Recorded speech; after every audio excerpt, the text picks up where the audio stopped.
These are all bound volumes of past issues of the Afro.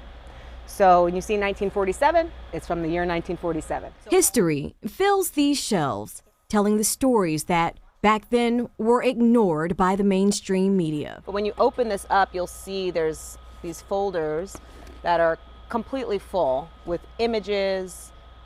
Typically, the article will be on the back. The Afro American Newspaper was founded in Baltimore 133 years ago. Savannah Wood, the executive director of Afro Charities, walked us through the hundreds of boxes that tell thousands of stories. So we talked a little bit about cuts, for instance, and this is what we're talking about when we're talking about that. It's like these metal plates where you can actually see the image etched in.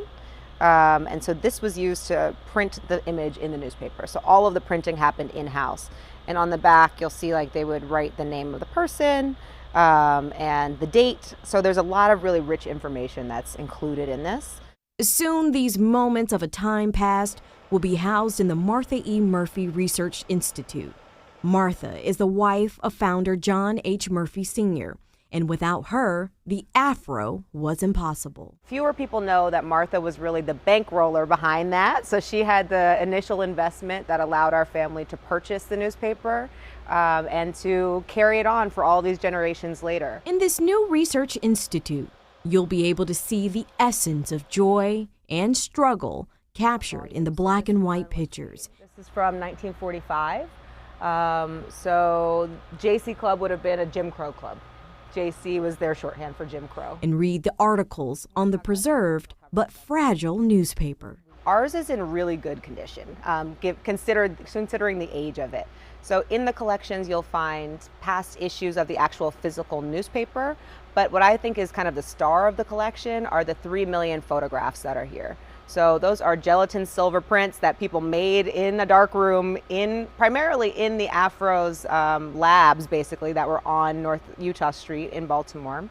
And those photographs tell the history of not only the newspaper, but the stories they covered, the United States, and even the world, because there were reporters who were documenting all types of events happening on an international and national stage, but they were reporting it for the Afro, and so those stories live in the collection.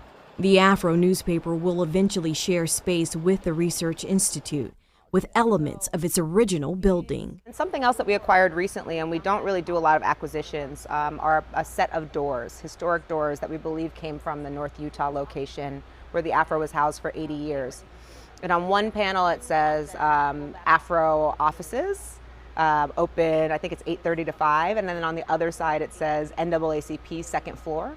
And before we saw these doors, I didn't really have a clear understanding that the NAACP and the Afro shared space. Wood says there have been attempts to rewrite history, but this space will cement the truth in the heart of Charm City. There's a huge push. Of course, we've seen this play out over several years, and it's always this cyclical thing of trying to erase Black history or trying to minimize it. And what the Afro Archives do is that they really highlight and celebrate the huge accomplishments that we've made over the past 133 years in this case. And so making these collections accessible, it's a record that you can't erase. We have the receipts.